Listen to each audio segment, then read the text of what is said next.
Good morning, YouTube fans. It's Dr. Matthew Johnson. It is Monday morning, August 21st, 2017, 8:10 a.m. in the morning. 38 years ago, when I was a junior in high school, we had an eclipse. They stuck us all in a gym, closed the doors, and showed the eclipse on a big TV screen. I think they didn't want us to go blind. Here we are, 38 years later, and we're at the Southern Oregon Interaction Area, SOIA. Who knew then where we would be 38 years later? I have three other guests with me. If you've been watching the previous YouTube videos, scrolling down, you'll see them. They're going to share what happened last night, and then I'll end with what I saw last night. So we will start with Kevin Jones from Benton City, Washington. Okay, what happened last night? Well, during the day and last night, since the last episode of my experiences up here, coming back from town, driving in, I saw something in the bushes on the right side of the road, fairly small, go into the brush. It was a small bush. I thought at first it was a bear, and I was expecting it to go up over the bank, but it never did. As we drove by, there was nothing in the bush. I can't say for sure what it was, but it was as we were coming back in. Also, I'm just going to go the visuals right now. In the middle of the night last night, getting up to go to the bathroom, I was down at the far end of the opening down by the loo. It would be the 3 o'clock position. Okay. And so that would be right over there. There we go. Okay. Go ahead. And I was looking down to get my urine flow started, and when I looked up and looked straight ahead into the bushes, there was something there for just a fraction of a second, and it just disappeared. I mean, not ducked down, it literally just disappeared. And again, I'm having a little bit of trouble with my discernment as to, being able to accept what I'm really seeing up here, because what I think I'm seeing is a little different than what I see normally at home. Right, a little different. As far as nighttime lights, again, I am seeing a lot of almost like flash bulbs, very, very small ones, but also fairly big ones. And then directly behind Matt at the, be about the 1 o'clock position.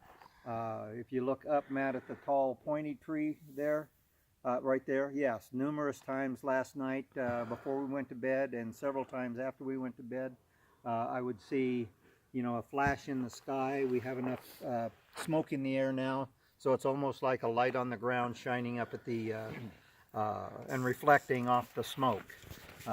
Very similar to what you might get city lights off the clouds over a big city.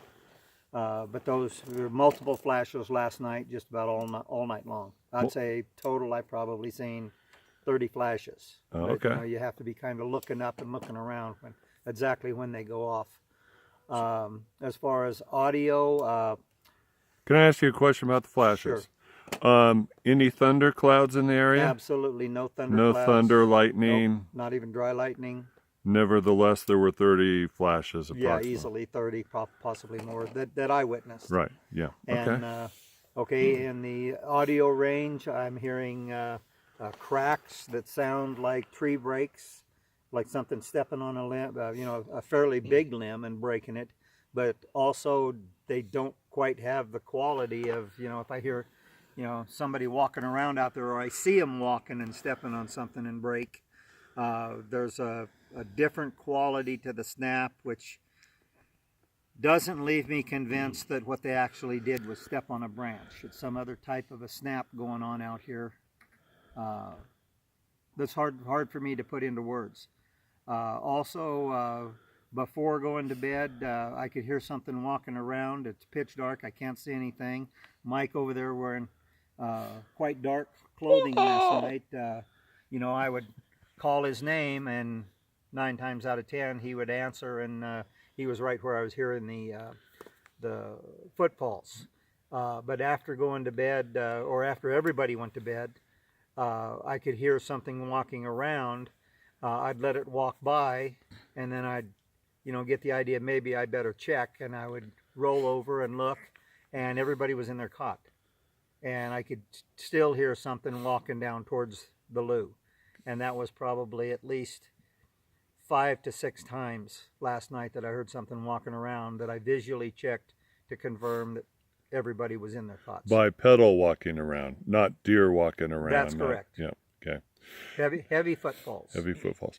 Okay, so now, just for clarification, because not everyone watches all the videos, maybe didn't watch the other videos before they watched this video, so just to establish a little bit more credibility in who you are Lieutenant Colonel Kevin Jones, U.S. Army retired, and you are a trained observer and data collector, correct? And, that is correct. Yeah. And after 28 years in the Armed Forces, combination of active duty and National Guard, I went to work for the U.S. Department of Energy on the Hanford Nuclear Reservation as a security police officer, where I would do investigations and collect information, witness testimony, and so forth.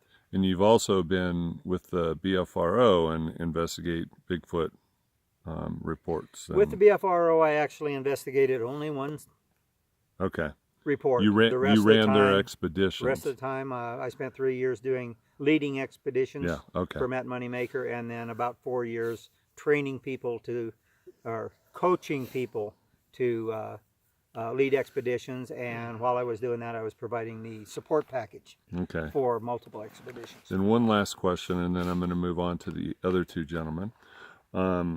Is the other day you said that coming out here has been a unique experience for you? A very unique experience. In what way? I liken my journey. I started back in 1968 when I had my first sighting. After I retired from the National Guard and just had work and home, I started, just sat around home and watch TV, and my wife told me find a hobby or get out. And so I did a search on the internet. I found the BFRO.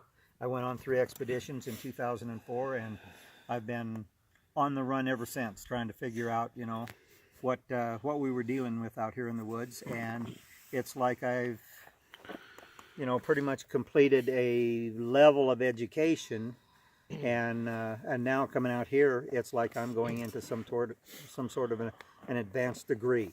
This is similar to what I experienced in the later stages of my walk with the BFRO and thereafter, but I mean, there's things happening out here that I'm witnessing. It is happening. I'm confirming that stuff is happening out here, but it's like one step beyond. It's like going to a higher level of education where you've got to pretty much start over and learn things anew. Okay. You got to learn to accept things and be a little more discerning. Thank you, Kevin. You bet. Okay. Next, we have Gordon Dodds from England. Hey. God save the Queen. Thank you. Ann Churchill. Ann Churchill. Okay. So, what have you witnessed last night and after bedtime, I guess? Yeah. Well, when we get back from when we've been out, we sit around here and we sort of chat, and then when it starts to get dark, that's when things start happening. The previous night, I'd seen in the gap by the trees down at 12 o'clock. He's talking about the gaps between the trees down there. Lots of clear silhouettes the night before, and some white silhouettes, really sharp, clear, almost like red hot metal silhouettes. Last night it wasn't as much as that wasn't as clear, but there's definitely movement in the same area along that same sort of path or trail or something. So that was quite a lot of that. And as it started to get dark, as Kevin said, I couldn't pick any particular incident. There's so many flashes, twig snaps, noises, pops, movements. I mean, it's just all over the place. It was. What I said, I'd had treatment. I had a nice hot wave up my body the night before, and I'd spoken and said to them, look, I appreciate that. That was really good. Could you do that again if you don't mind? So I'll feel better. And I said, especially when you put me to sleep, I like that bit. So after treatment, a bit of sleep will be good. So when I eventually went to bed at 11:30, put my head on the pillow, and I remember sort of turning and thinking, when's it going to happen? Nothing happened yet. And I thought it was about half an hour. I looked at my clock and thought, when's it going to start? And I looked at my clock and it was 3:30. So I thought I lost 4 hours of my life. And I didn't wake up at 3:30 because I don't even remember going to sleep. I just woke up, or there I was. Suddenly it was 3:30. It's 11:30 one minute, it's 3:30 the next minute. So I don't know how. Huh. I don't know what happened. just there it goes. I was 4 hours old and I didn't realise it. Now, before you continue, I'd like to interject that while I woke up, and this is my cot here, and I forgot to make my bed this morning, bad boy. The next cot over there, that's Gordon's cot. And I woke up and I saw Squatch kneel down on the other side of his cot, and one kneeled down at the end of the cot, and they were waving their hand over his body. And while I'm thinking about it, that's Lieutenant Colonel Kevin Jones' cot over there, and I saw a Squatch on that side of his cot, and he was doing the energy work over his body, waving his hand like that. That Squatch was going over Kevin's entire body, where these two over Gordon's body seemed to be focused from his waist down. So that was interesting. And we had, in terms of shimmering images, there were a lot around the camp which I couldn't see. Others could see them. I couldn't see them so much. But there was one behind me that I could certainly see a difference. Actually, what you can see, that tree behind me, that clear branch, yes, that sort of that bough there, that tree. One, I was told, there's one behind me. I could turn around and see that tree quite clearly. Yep. When I moved like that, where the Sasquatch was standing, that tree then suddenly was all sort of wobbling. The image was distorted. And it was wobbling. And yep. then when I sat back again, I could see it clearly. Right. But when I sat back like that, I sat forward like that, the image just seemed to then be wobbling. So right. There was clearly something between the tree and me at this position. So something was definitely blocking or distorting my view of that tree. Cool. From about that position there. Okay. And that's the one I would say that made a difference that I could sort of see. Thank you for reminding me. We also had one standing behind Kevin last night as well. And do either one of you have anything else to add before I go over to Mike? I would just add that this morning, or last night when I went to bed, my foot was fairly swollen, and this morning I can actually see daylight between my toes when I hold it up. So there has been some reduction in the swelling in my right foot. Okay, awesome. Well, now we have Mike Kincaid from Earth. From planet Earth. Greetings, Mike. What happened?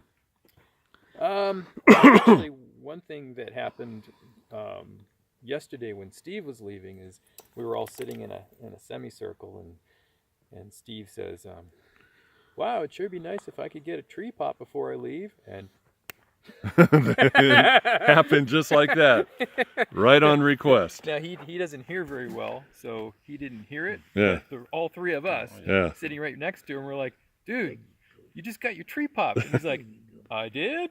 And it's like, yeah. Well, I couldn't hear it. I'm like, "You just got exactly what you wanted." Yeah. So that was interesting.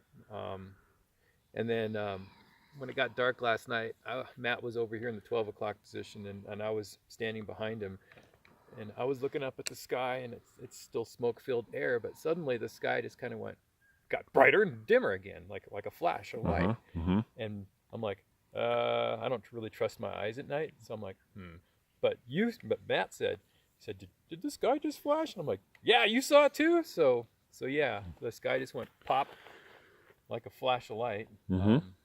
Now, before you keep going. And then the rain hit. And then yeah, right. Thunder and lightning, right. There's been no rain, thunder, and hail lightning. was horrible. Yeah. So you mentioned earlier, maybe you saw about 30 flashes. You and I saw that flash, and then when I went to bed, I didn't sleep much last night. I saw 10 or more flashes. I saw about You saw 10 probably. Okay. Just one I just occasionally. I wasn't. So I finally asked Zorth, and I said, "What are those?" And he said, "That's the portal opening up on the Council of 12 Hill, which is over in that area." And Kevin Jones mentioned earlier that he saw a flash of light above the pointy tree. So we've been having guests show up all night long to come for the eclipse today, which is going to happen start happening in another 40 minutes. So anything else, Mr. Kincaid? When I was over there close to the potty zone, Yeah. I like Kevin said, I walk around the camp. I'm always kind of walking around, just making myself available. Yep. So I'll go up the road over here. I'll go down the road over there. I'll go over there. I'll just kind of be all over the place. But when like he says, is that you, Mike? I'll call out. Yeah, it's me. I'll do it too, because sometimes it freaks me out. I see this dark figure walking toward me, and Mike, is that you? Yes. Oh, okay, good. But when I was standing over there in the dark, once again, not trusting my eyes, a flit of dark kind of like shot right past me on my left side, caught it out of my peripheral vision. I'm like, what? Kind of like if you see a bird flit between trees. Yeah. But it was on the ground. Right. And maybe about like 2-3 feet big. Uh-huh. Right. Kind of flit by. And by the time I looked, there was nothing there. Mm-hmm. And then in the middle of the night when I woke up, I thought Matt was up because I thought I saw something walking towards Matt's cot. And once again, it was kind of like fleeting. Yeah. And then a few minutes later, or a minute later, I thought I saw another thing kind of walking towards Kevin's cot, very fleeting. By the time I look at it, I catch it and I'm gonna look and it's not there. Right. So that's about it. Was I up? No. No. And what does everybody know about me being here at this camp? You pee in pickle jars? I pee in pickle jars right there. Those pickle jars. That, ladies and gentlemen, you want to, well, actually just gentlemen. I guess this won't apply to ladies. But if you don't want to have to get up in the middle of the night, get yourself some nice dill pickle jars. And you can stay in your bag all night long. So if you guys heard any walking going on last night, definitely wasn't me. So, anything else you three want to add before I close up with what significant stuff happened that I viewed? Nothing? No. Okay, so I'll end it by saying yesterday when I was on the potty, which is around the corner, I was looking in that direction, and behind the brush and trees I clearly saw an adolescent squatch from the shoulders up. When I noticed him, he kind of ducked behind the bush, then he popped up again. When I finished my business, I took a couple steps over, saw him and the younger one, and then walked back this way. Later on at night, remember no side conversations?